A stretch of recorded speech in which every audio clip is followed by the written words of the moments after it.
बजरंगबली की, भारत माता की, गौ माता।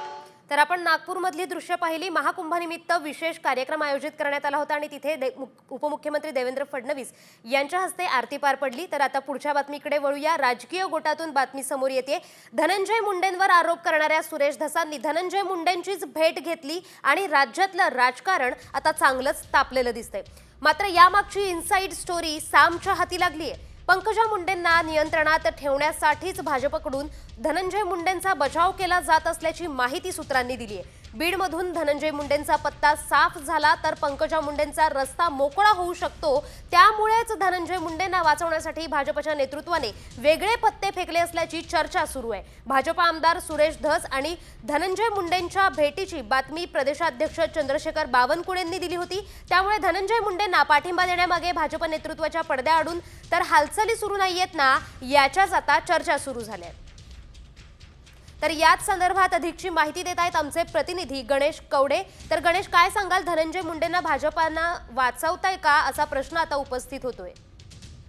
नक्कीच जर बघायला जात असेल तर बीडमधून खरं तर धनंजय मुंडे यांना कुठेतरी वाचवण्यासाठी भाजपच पाठबळ घालतंय का अशा पद्धतीच्या चर्चा सुरू झालेल्या आहेत। कारण की सुरेश धस हे धनंजय मुंडे यांना भेट घेतल्यानंतरून याची देखील जी माहिती आहे ती स्वतः प्रदेशाध्यक्ष चंद्रशेखर बावनकुळे यांनी दिल्यामुळे कुठेतरी या चर्चेला उधाण आलेलं पाहायला मिळतंय। कारण की जर धनंजय मुंडे यांनाच कुठेतरी पाठबळ नाही दिलं तर त्या ठिकाणी ज्या असणाऱ्या भाजपच्या नेत्या पंकजा मुंडे यांचं वरदहस्त वाढू शकतं आणि त्यामुळे कुठेतरी भाजपमध्ये पंकजा मुंडेंचं वरदहस्त वाढल्यास तर त्याचा त्रास देखील होऊ शकतो आणि त्याचमुळे कुठेतरी पंकजा मुंडेंवर नियंत्रण ठेवण्यासाठीच कुठेतरी धनंजय मुंडेला आशय दिला जातो असं देखील बोललं जात आहे। जर बघितलं असेल तर विधानसभा निवडणुकीच्या वेळेस देखील जर पंकजा मुंडेंच्याच मतदारसंघातून खरं तर धनंजय मुंडे 2014च्या वेळेस निवडून आलेले आहेत। त्यामुळेच पंकजा मुंडेंची देखील अडचण वाढली होती आणि त्यामुळे त्यांना विधानसभेचं तिकीट देखील आहे ते देता आलं नव्हतं। त्यामुळे लोकसभेचं तिकीट खरं तर पंकजा मुंडे यांना देण्यात आलं, मात्र त्यावेळेस देखील त्यांचा पराभव झालेला पाहायला मिळतोय आणि येत्या काळामध्ये जर धनंजय मुंडेंवर अशाच पद्धतीचे आरोप झाले। धन्यवाद गणेश दिलेल्या या माहितीसाठी। तर आपण पाहतोय धस आणि मुंडेंची बातमी आणि त्यावर मुंडेंना पाठिंबा देण्याची पडद्यामागून हालचाल सुरू आहे का असा आता प्रश्न उपस्थित होतोय। कृष्णा आंधळेला तात्काळ अटक करा आणि त्याला फासावर लटकवा अशी मागणी संतोष देशमुखांच्या भावाने केली आहे। संतोष देशमुखांचे मारेकरी फासावर लटकतील तेव्हाच आमचं समाधान होईल असं धनंजय देशमुखांनी म्हटलंय। मस्साजोगचे ग्रामस्थ ही उद्या महत्त्वाची बैठक घेणार आहेत।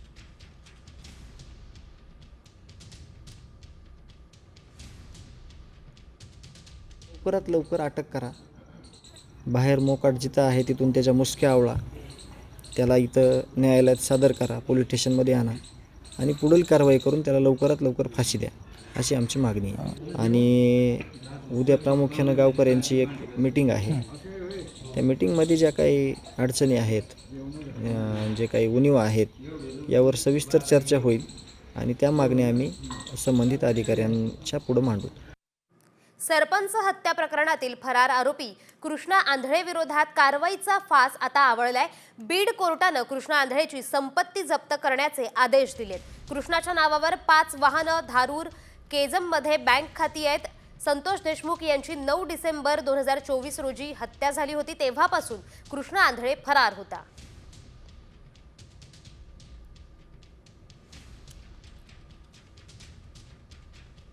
तर सविस्तर राजकीय गोटातल्या बातम्यानंतर आता इतरही राजकीय बातम्यांचा वेगवान आढावा घेऊया न्यूज पॉइंट 20 मधून। संतोष देशमुख हत्या प्रकरणामध्ये आणि मोका अंतर्गत कारवाईत वाल्मिक कराड न्यायालयीन कोठडीत आहे। बीड जिल्हा कारागृहामध्ये कराडला व्हीआयपी ट्रीटमेंट मिळत असल्याचा आरोप होतोय। त्यामुळे आता सोमवारी बीड जिल्हा कारागृहाचे ऑडिट करण्यात येणार असल्याची माहिती सूत्रांकडून मिळतेय।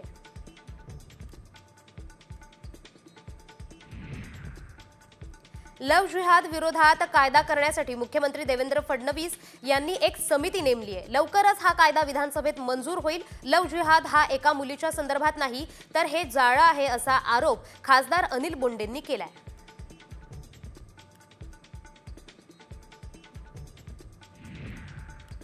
उपमुख्यमंत्री अजित पवार आज नाशिक दौऱ्यावर आहेत। नाशिकच्या पालकमंत्री पदाचा तिढा कायम असताना अजित पवारांच्या दौऱ्याकडे विशेष लक्ष आहे।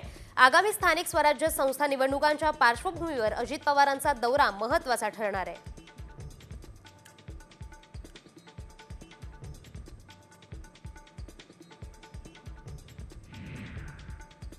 कोकणातील डॅमेज कंट्रोल रोखण्यासाठी उद्धव ठाकरे ॲक्शन मोडवर आलेत. राजन साळवी यांनी शिंदे गटात प्रवेश केल्यानंतर आज सेना भवन येथे राजापूर मतदारसंघातील पदाधिकाऱ्यांनी बैठक बोलावली आहे. सायंकाळी 5 वाजता ही बैठक होणार आहे.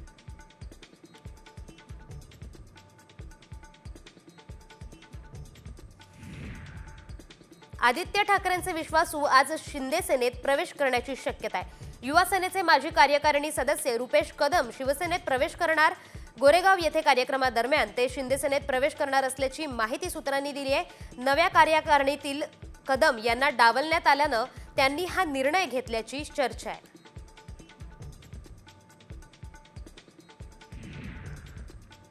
ठाकरे गटाकडून 27 फेब्रुवारीला मराठी भाषा दिनाचा मुंबईत भव्य सोहळा आयोजित करण्यात आलाय. या मेळाव्यात उद्धव ठाकरे प्रमुख मार्गदर्शन करणार आहेत. स्थानिक लोकाधिकार समितीकडून मराठी भाषा दिनाचा कार्यक्रम आयोजित करण्यात आलाय. Maratha new life hall Matunga सभागृहात हा मेळावा होणार आहे.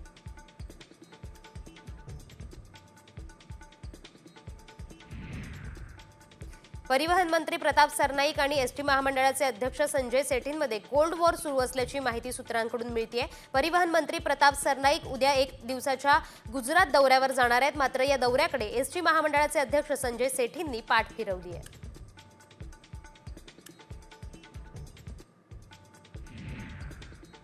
एसटी महामंडळाबाबत महाराष्ट्र आता गुजरातकडून धडे घेणार आहे. परिवहन मंत्री प्रताप सरनाईक हे सोमवारी गुजरातला जाणार आहेत. या दौऱ्यात गुजरात राज्य मार्ग परिवहन मंडळाच्या बसपोर्ट प्रकल्पाची ते माहिती घेणार आहेत. त्यांच्यासोबत महाराष्ट्र राज्य मार्ग परिवहन महामंडळाचे अधिकारी आणि कर्मचारी असणार आहेत.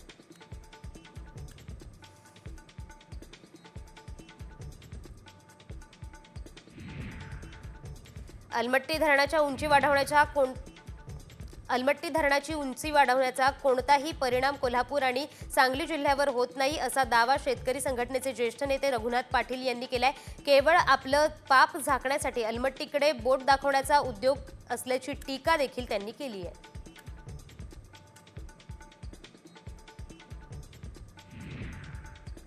कोकणामध्ये उद्धव ठाकरेंच्या पक्षाला शिंदेंचा धक्का सुरूच आहे. ठाकरे गटाचे माजी खासदार सुभाष बने आणि गणपत कदम यांनी शिंदे गटात प्रवेश केलाय. उपमुख्यमंत्री एकनाथ शिंदे यांच्या उपस्थितीत त्यांनी प्रवेश केला. त्यामुळे ठाकरेंना रत्नागिरीत दुसरा धक्का बसलाय.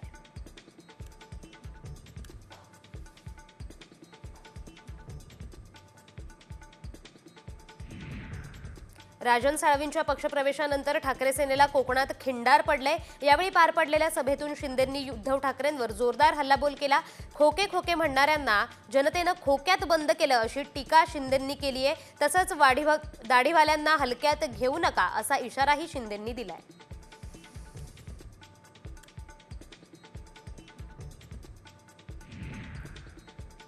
कोकणातले ठाकरे गटाचे एकमेव आमदार भास्कर जाधवही नाराज असल्याची चर्चा रंगली आहे. आपल्या क्षमतेनुसार जबाबदारी न मिळाल्याची खंत जाधवांनी बोलून दाखवली आहे. तर नेतृत्वानं त्यांचा योग्य वापर न केल्याचा आरोपही त्यांनी उदय सामंत यांनी उद्धव ठाकरेंवर केलाय. त्यामुळे शिंदे गटानं जाधवांसाठी गळ टाकल्याची चर्चा आहे.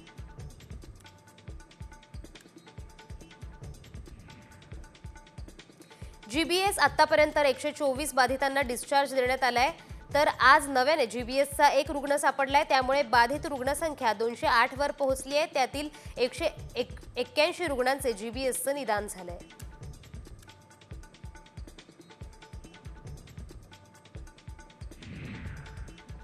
चिकन खाल्ल्यामुळे जीबीएसचा धोका वाढतो अशी माहिती उपमुख्यमंत्री अजित पवारांनी दिली आहे. पोल्ट्री फार्ममधून घेतलेल्या नमुन्यांमधून हे उघड झालंय. कमी शिजवलेल्या मांसांमधून जीबीएसचा धोका अधिक असल्याचं अजित पवारांनी म्हटलंय.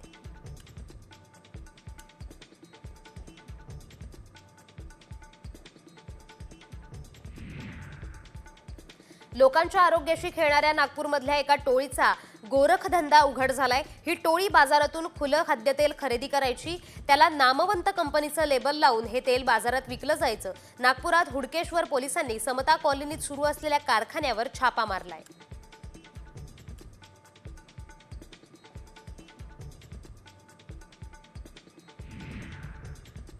पुणे शहरातील मध्यवर्ती पेठा आणि छत्रपती शिवाजीनगर परिसरात जलवाहिनी पहाटे फुटली आहे. त्यामुळे पेठा आणि छत्रपती शिवाजीनगर परिसराचा पाणी पुरवठा विस्कळीत झालाय. जलवाहिनी फुटल्याने लाखो लिटर पाणी वाया गेले. दांडेकर पूल परिसरात काही घरांमध्ये देखील पाणी घुसलं होतं.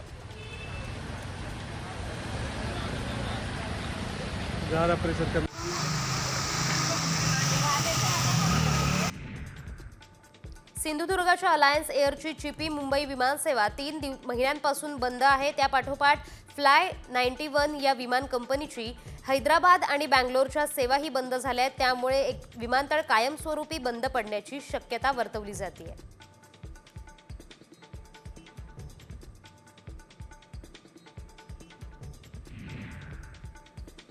धाराशिव जिल्ह्यातील 1100हून अधिक विद्यार्थ्यांना आरटीई प्रवेशाची लॉटरी लागली आहे. आर्थिकदृष्ट्या दुर्बल घटकातील विद्यार्थ्यांसाठी खासगी इंग्रजी शाळांमध्ये 25% जागा राखीव ठेवल्या जातात. या जागांवर पात्र विद्यार्थ्यांना पहिलीच्या वर्गात मोफत प्रवेश दिला जातो.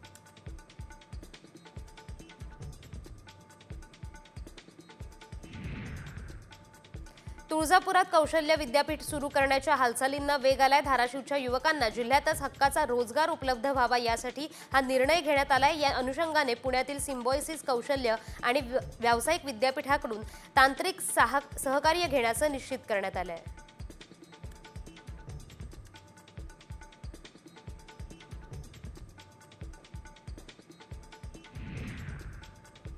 लाडक्या बहिणींना योजनेचा हप्ता प्रत्येक महिन्याच्या 3ऱ्या आठवड्यात देण्यात येणार आहे. तसंच लाडक्या बहिणींचं इन्कम टॅक्स रेकॉर्डही तपासले जाणार आहेत. त्यामुळे लाडक्या बहिणींना दरवर्षी जूनमध्ये ई-केवायसी करावा लागेल.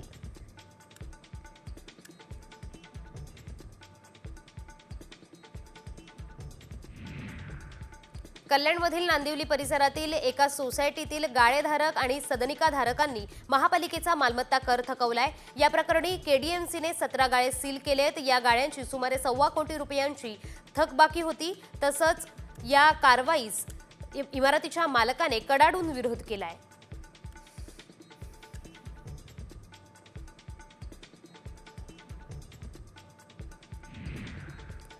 हिंगोलीच्या सेनगाव तालुक्यातील कहाकर बुद्रुक गावात वृद्ध शेतकरी दाम्पत्याने आंदोलन पुकारलं. इतर शेतकऱ्यांकडून त्याचा शेतात जाणारा मार्ग अडवून धरल्याने दत्तागिरी आणि सिंधुबाई गिरी हे त्रस्त आहेत. कोर्टाने गिरी दाम्पत्याच्या बाजूने निकाल दिला तरी महसूल अधिकारी त्याची अंमलबजावणी करत नसल्याचा आरोप आहे.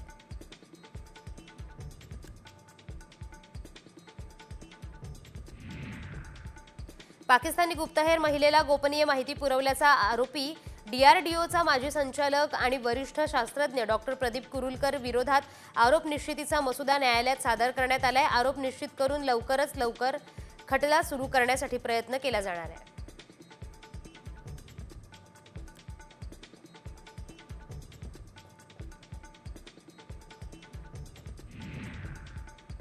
जागतिक बँक आणि राज्य शासनाच्या माध्यमातून पुणेकरांना थेट शेतकऱ्यांच्या शेतातून सेंद्रिय भाजीपाला आणि फळे उपलब्ध करून देण्यासाठी महापालिकेकडून शहरात 4 आठवडे बाजार सुरू केले जाणार आहेत. पुढील 2 महिन्यात हे सर्व बाजार सुरू करण्याचं नियोजन असल्याची माहिती महापालिकेनं दिली आहे.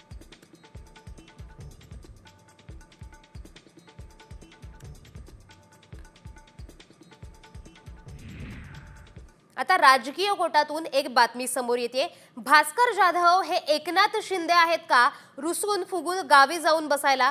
भास्कर जाधवांच्या नाराजी संदर्भात बोलताना ठाकरे गटाचे नेते संजय राऊत यांनी एकनाथ शिंदेंना टोला लगावलाय. तर भास्कर जाधव हे ज्येष्ठ नेते आहेत, त्यांनी मांडलेल्या भूमिकेवर आम्ही चर्चा करतोय असंही राऊत म्हणाले.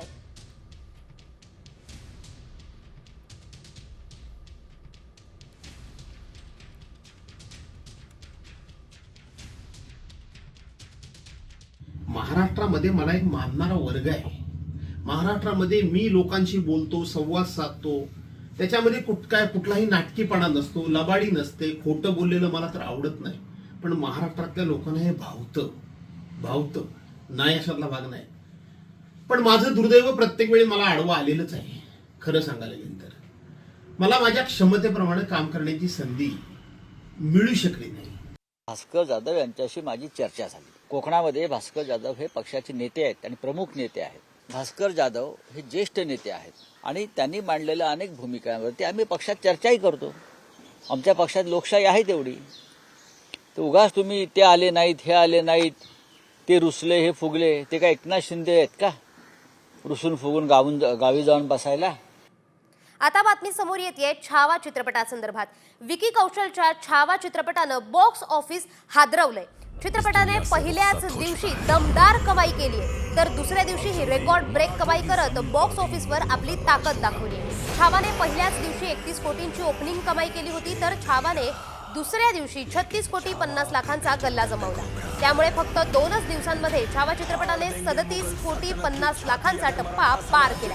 छावा हा 2025 मधला सर्वात मोठा ओपनर ठरलाय. छावाने बॉलिवूड चित्रपटांनाच मागे सोडलं नाहीये, तर अलीकडच्या सर्व दाक्षिणात्य चित्रपटांनाही पाणी पाजलं.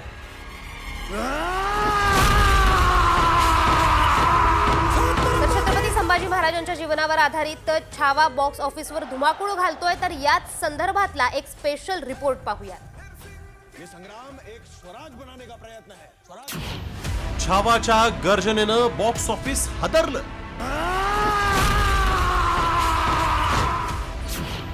बॉक्स ऑफिसवर छावाचीच हवा.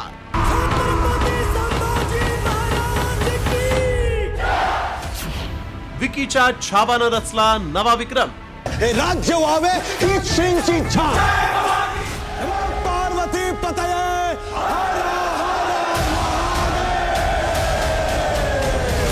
छत्रपती संभाजी महाराजांच्या इतिहासावर आधारित छावाच्या गर्जनेनं बॉक्स ऑफिस हादरून गेलं. अभिनेता विकी कौशलच्या छावा चित्रपटानं पहिल्याच दिवशी कमाईचा नवा उच्चांक गाठलाय.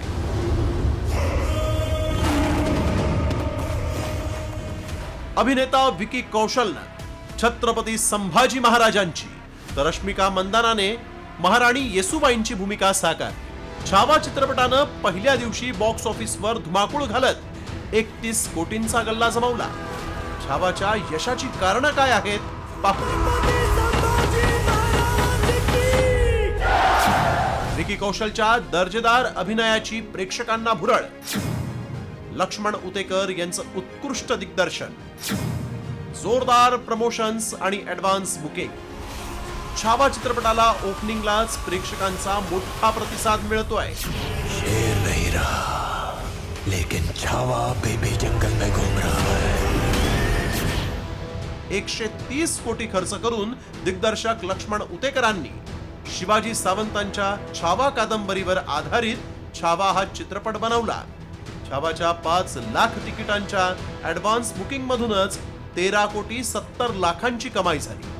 एवढंच नाही तर छावा चित्रपटानं पहिल्याच दिवशी 31 कोटी रुपयांची कमाई केली.